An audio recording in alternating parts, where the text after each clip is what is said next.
বনি ইসরাইলের একজন ব্যক্তি ছিলেন, আপনারা সবাই শুনেছেন হয়তো। তিনি 99 জনকে হত্যা করেছেন। কতজনকে বলেন তো?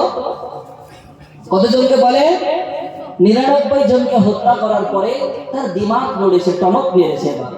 আমি 99 জনকে হত্যা করেছি, আমার কি কোনো তওবা হবে না? আমার গুনাহের কি কোনো ক্ষমা হবে না? তিনি এক ঈসাই পাদ্রীর কাছে গিয়েছেন। যাওয়ার পরে বলে, আমি 99 জনকে হত্যা করেছি, আমার কি তওবার কোনো হাত আছে নাকি?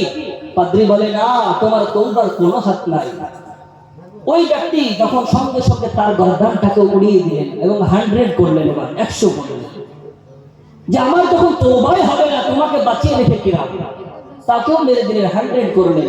তারপরে এবার ফিরে আসলেন, তিনি একজন আলেমের দরবারে গেলেন। আলেমকে গিয়ে বলেন, ও আলেম, তুমি বলো, আমি 100 জন মানুষকে হত্যা করেছি, আমার কি গুনাহের কোনো ক্ষমা হবে নাকি?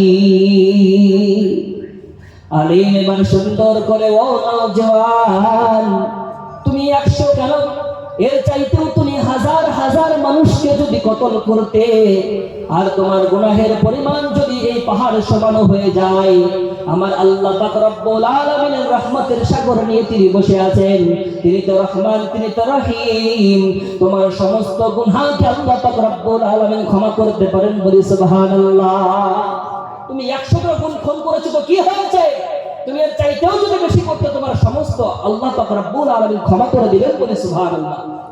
ওই ব্যক্তি তখন বাড়িতে আসার পরে তিনি তওবা করার উদ্দেশ্যে বাড়ি থেকে বের হয়েছে। ইতিমধ্যে সে রাস্তায় ইন্তেকাল করেছেন, মারা গিয়েছেন। মালাইকাতুল আযাব ওয়া মালাইকাতুর রাহমা, রহমতের ফেরেশতাও চলে এসেছে, আযাবের ফেরেশতাও চলে এসেছে। আযাবের ফেরেশতা এসে বলে, এর রূহটাকে আমরা নিয়ে যাব এবং সিজ্জিনের মধ্যে রেখে দেব। তার কারণ এই যে ব্যক্তি 100 জনকে হত্যা করেছে, সে তো অনেক গুনাহ করেছে, সে জাহান্নামে যাবে। আযাবের ফেরেশতা বলে, এই যে 100 জনকে হত্যা করেছে, তারা জাহান্নামে নিয়ে যাব। ওয়া মালাইকাতুর রাহমা, এদের রহমতের ফেরেশতা হাজির হয়েছে। রহমতের ফেরেশতারা বলে, এর রূহটাকে আমরা নিয়ে যাব এবং এই ইঞ্জিলের মধ্যে রেখে দেব। বলে, এর রূহটাকে আমরা নিয়ে যাব এবং জান্নাতের একটি জায়গা ইল্লিয়িনে রেখে দেব।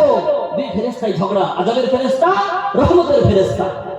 আল্লাহ পাক রব্বুল আলামিন আহকামুল হাকিমিন, তিনি উপর থেকে বলেন, ও ফেরেশতা মণ্ডলী, তোমরা শোনো, ওই ব্যক্তি যেইখানে তার লাশ আছে সেই জায়গা থেকে তার দূরত্বকে তুমি মাপো।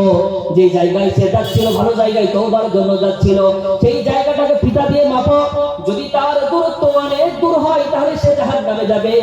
আর গন্তব্যস্থল থেকে তার লাশের পরিমাণ যদি কম হয়, তাহলে সে, যদি দূরে হয়, তাহলে সে জাহান্নামে যাবে। বুঝতে পারেন? লাশ যেখানে আছে সেই জায়গা থেকে যেখানে তওবা করতে যাচ্ছে, তার দূরত্ব যদি দূরে হয় অনেকটা, তাহলে সেটাকে গণ্য করে নিয়ে তার জাহান্নামে দেওয়া হবে।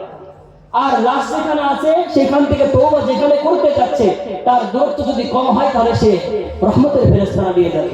আল্লাহ পাক রব্বুল আলামিন জমিনকে হুকুম দিল, ও জমিন, তুমি খিসাক যাও, তুমি ছোট হয়ে যাও।